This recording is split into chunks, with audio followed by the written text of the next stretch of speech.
Boker Tov, Yom Tov, Zarim Tovim, and Laila Tov, no matter where you are at. Good morning, good day, good afternoon, and good evening. This is Carrie, and I'm going to speak from my heart today with something that I was pondering this morning, something that I really felt like the Spirit was sharing with me. Why do the sacred languages of light and love, Hebrew and Aramaic, produce radical change within? A transformation that, once it occurs, there is no going back or slipping up. It is because, unlike English, not only do they have a vibratory nature to each letter that it impacts matter. We need to actually see cymatics for this, and I will be sharing an example at the end of this sharing session. So even through their vibratory nature and cymatics, they carry light. And light is information. Sound, as it increases, becomes light. And just like radio waves cannot be heard, when you have something that can capture those waves and then convert those waves into a frequency that can be heard, by putting it and rearranging it into a frequency that can be then picked up by our ear, we are then able to interpret that which we once could not see or hear. These languages, the Hebrew and Aramaic, are of the spirit and light. And if your vessel is not tuned correctly, you will not be able to see them or hear them. But that doesn't mean that they do not exist. English does not have the same vibratory nature to it. In fact, the letter A is just a symbol that does not carry light or information within it. It isn't affected through the study of cymatics when it is spoken, but rather it's a symbol that must be joined together with others to form words in order to translate meaning for us to understand as spelled and defined by the ego. It is not a spirit language, but it was created specifically for the ego's purposes in separation and division. It is the spirit that draws, and it is the ego that separates.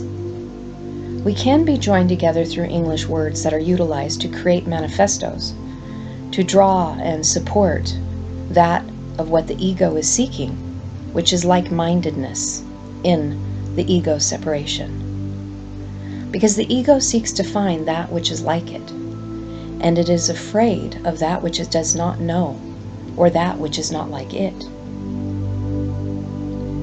But the spirit has a power that the ego does not. It draws. It draws everything into one as it is one. English is a West Germanic language that originated from the Anglo-Frisian dialects that were brought to Britain in the mid-5th to 7th centuries by Anglo-Saxon migrants from what is now northwest Germany, southern Denmark, and the Netherlands.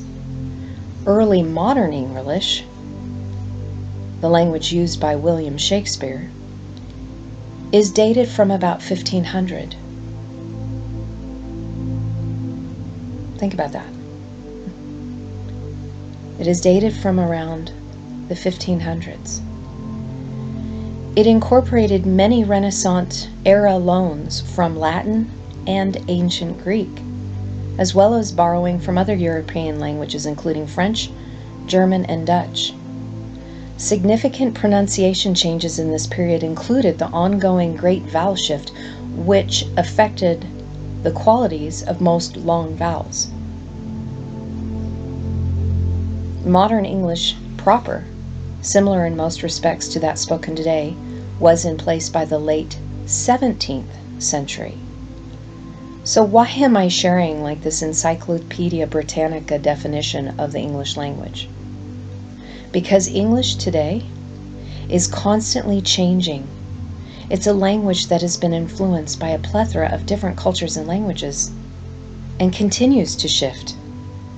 So what was understood and comprehended yesterday may not even be the same today.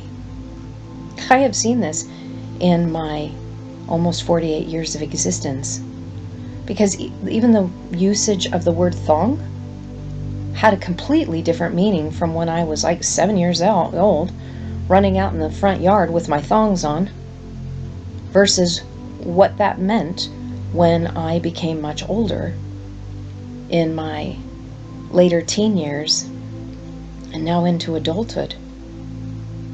In other words, such as gay. Well, we've seen morphing of that. I remember an instance when I was with my family and we had a family reunion, and I was in high school, and this is one of those transformations of the word gay, because in many years ago, gay meant to be very happy. And then the word gay it meant to me, oh, that is, I don't even know how I could use that. Oh, that is so stupid, or that, that's nonsensical, or whatever. And it was a phrase that we would use when I was a teenager. Oh, that is so gay. But it has a different meaning for someone who has alternative lifestyles. And I remember saying that word in front of my wonderful and beautiful aunt, who has an alternative lifestyle. But at that time, she didn't know that we all knew that, and I was a teenager. And I remember saying it out loud, just flippantly, as a conversation, as a 15-year-old would say. And I said, oh, that is just so gay. And I remember just feeling very pierced about how I used a word. And I looked at my aunt and I said, I'm so sorry. And she didn't know that I knew that she was. And it was a very interesting moment. But yet that's how much the language changed, right? So in that one word, it shifted 3 times in my life. And then I remember later when I was in my 20s, and the first time I heard somebody explain something that was wonderful, and they called it sick. Wow, that's so sick. And I was confused. I didn't even know what to make of that. I had no idea. And I think a lot of these words are influenced by our youth in how they pick things up from celebrities, and because they're the ones that are most impressionable, and therefore they're the ones that influence a lot of the language. And we can even see that happening within politics. Anybody that has any of influence whatsoever has used the English language to continue to mold and shape and change the image in the progression of the way that we are going as a people, because it is the alphabet. It is the alpha language. An alphabet is actually an offshoot of the Aleph Bayit, which is the language of creation that they inverted. So when you hear us speak of the inverted verse, there was the verse that was written by the Logos, which is, Logos is actually a Greek word. But the Hebrew word, there's a Hebrew word of dabar, and it affects the words that we speak to create. It is the door to the creation, dabara, that which we speak out of our mouth to create, bereshit. And then in the New Testament, it's mem lamed. We can either have the waters of chaos come out of our mouth, or the waters of shalom, that are then light, that is our creative words that create imagery, that create our surroundings. But it got hijacked, and these beautiful languages became the alphabet, that everybody is, in the whole world, many have been suppressed by this language. And because it has changed and morphed, and different generations use different ways of saying the same word, it has created much difficulty in communicating with each other from generation to generation, because it's always being redefined in order to separate and divide. It is the language of confusion that does not seek reconciliation. It is truly Babel. Then we have the languages of love and light, Hebrew and Aramaic, that have pure intent. Yes, their symbols have changed over time, but that has been due to the increase in our consciousness levels and the levels of light to be able to take in these symbols and shapes at a higher frequency, a different resonance, because we are different. But the essence of their true original meaning is still there. It's still intact over thousands and thousands and thousands of years. Because this language, it has been in existence way before the Jewish nation was ever birthed. It has been here prior. Ancient Egypt had it. Lemuria had it. Atlantis had it. So this is not just a construct of the Jewish people, or even something that came within this epoch that we are living in.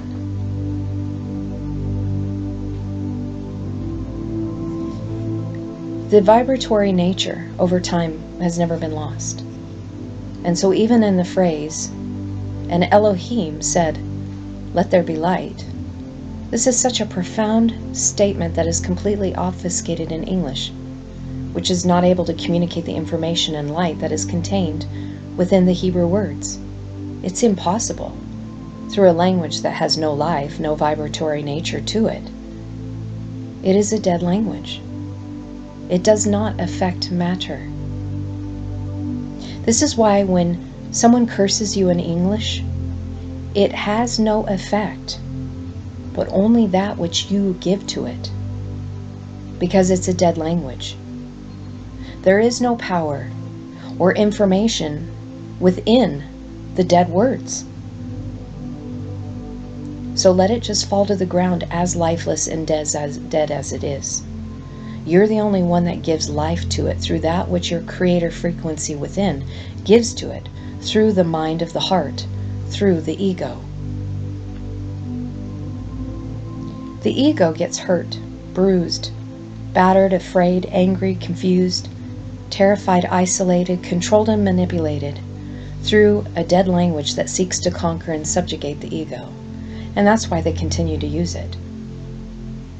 They made it the alpha language in order to do this all over the world. It's a powerful tool only because we give our power over to it and our life to it, to something that which is dead, that has no vibratory signature frequency or light language information to it. So they use dead words that bring fear and pride, which are really the same thing, constantly pushing the ego around to meet their needs and their agendas. And who are they? They are those who control and manipulate your ego. They have many faces and many names, and none of them care one iota about your essence and source of being. They want your energy so they can exploit it however they can. They know all about our fragile ego and what they can do to feed it, to nurture it and shore it up, to break it and build it into their image of death, as they bind and shackle it, giving just enough so that you will join together in their like-mindedness and shun, ridicule, or even cancel those out who are not like the ego that you've joined with. And this is exactly what religion has done, based on the inverted verse created through the language that was manifested in the 1500s and then utilized in the form of the English Bible that was created to control and manipulate the ego. All of these systems that are of the beast system, all of these movements that are within the beast system, such as the vaxxers or the anti-vaxxers, the Republicans or the Democrats, blacks or whites, LGBTQ or straight, Christian, Muslim, Jews, or whatever religion that has been created to judge and separate. These are all constructs of the ego that the dead language manipulates. And what we really need to know that is in duality, because that's where we live in duality, we will always have an opposite that exists. We have the languages of light and love, Hebrew and Aramaic, that unify and bring about true restoration, healing, and unification. It does not see ego, as the letters are of source as one, as spirit essence of light. They vibrate to the frequency of light and love. They do not seek to separate, but to build bridges and to connect at the heart source level within each one of us. They liberate one from the shackles of fear and ego so that freedom can be found as truth has come in the form of light, love through frequencies generated. Every letter carries information, light, and when combined together, that information is then magnified into greater light information, which when gazed upon, registered within the heart source, compresses light information within the essence of your being, your consciousness through the spirit that translates it for you, that which is eternal as energy that will never die. Hebrew and Aramaic are the languages of the spirit breath, the inhalation of the revelation that fills the lung with life and then is transferred into the blood as congealed light, always drawing and seeking the resolve, intention through the unification of one. There is no ego and no other agenda than one love, unconditional love where there is no separation, judgment, or division. As they are of the divine masculine and the divine feminine, they are never confused about that which they are. They exist as I am. They seek one another, as the mirror of each other, seeing themselves in one another as one already, having been made one, because they came and they were created as one light and one love that had been divided into fractals of the same light and the same love, as different facets and faces of the same diamond that captures the beauty of the light in order to experience love in the lower dimensions where the beasts dwell. We have been dimmed because we've been kept in darkness, as darkness is just a place without light, without information, the place of ignorance.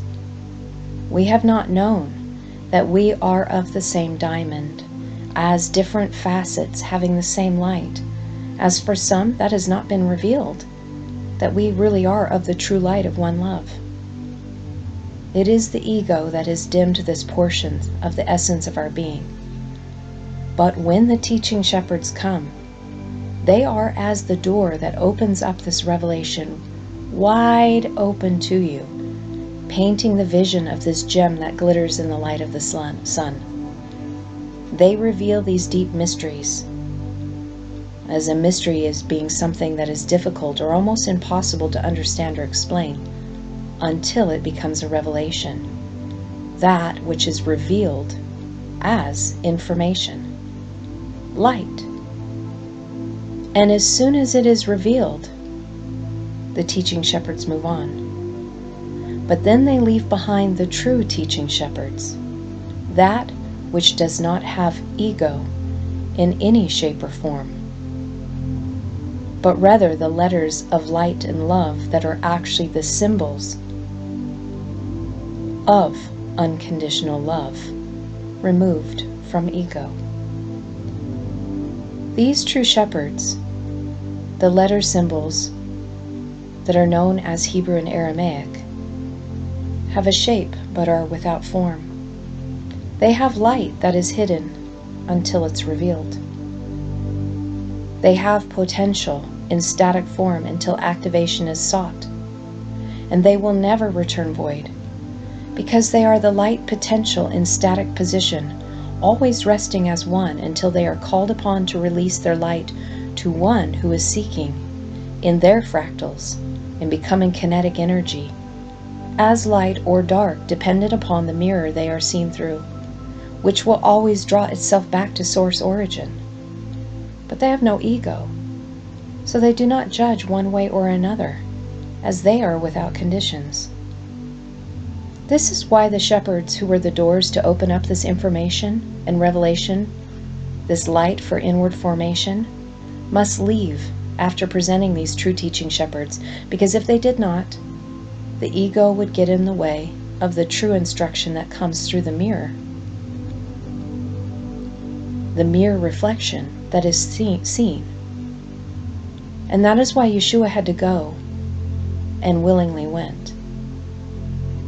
But the ego built a religion upon the man through the ego, built it upon a beast, as they created an ego out of the one that was called Yeshua, who in the process of his becoming became nothing and found where everything was at, in that place of nothingness. But they created an ego out of him once again, the exact opposite of what his work was really about. And they needed this creation of the ego to lead this new religion within the beast system, even though time and time again the origin of this beautiful teaching of Yeshua would point to source constantly, to his Father, and say, the kingdom is within. And he would never seek worship, as his voice would declare, I have given them the glory you gave me, so they may be one as we are one, I and them and you and me, that they may be perfectly united. What I am speaking of is the work, the true collaboration with the truest teaching shepherds of light that will goad and urge you on in the work and deed of your hand.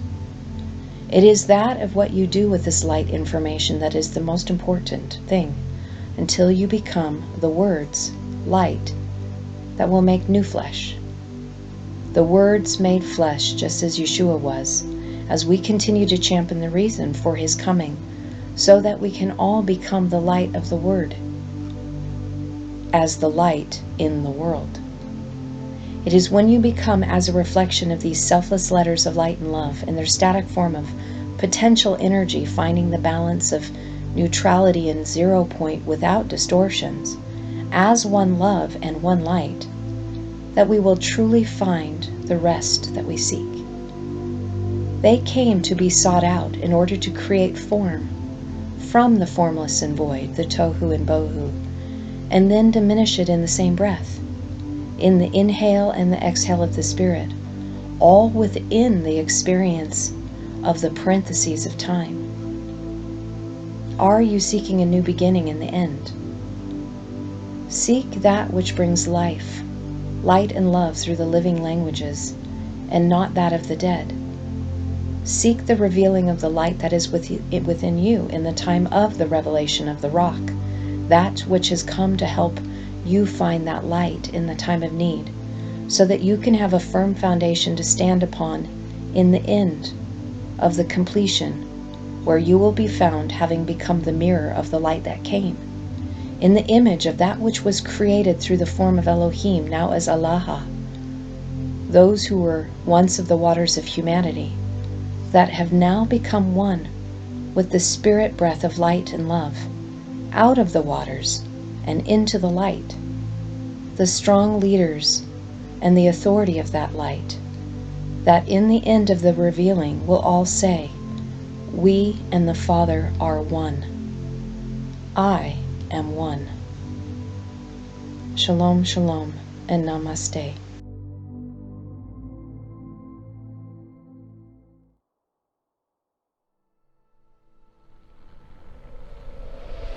The film you're about to see has no characters.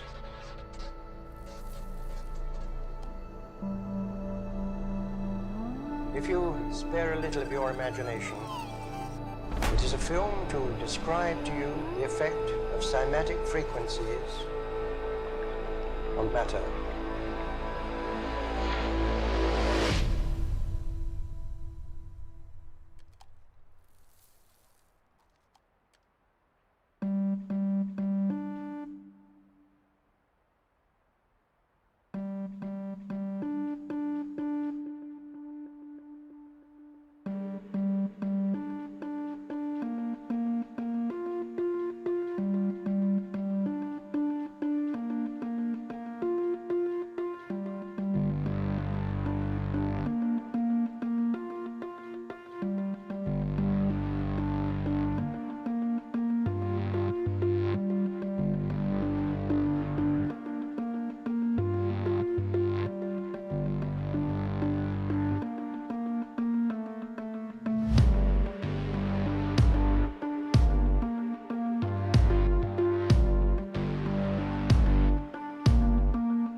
existence solely and completely to sound.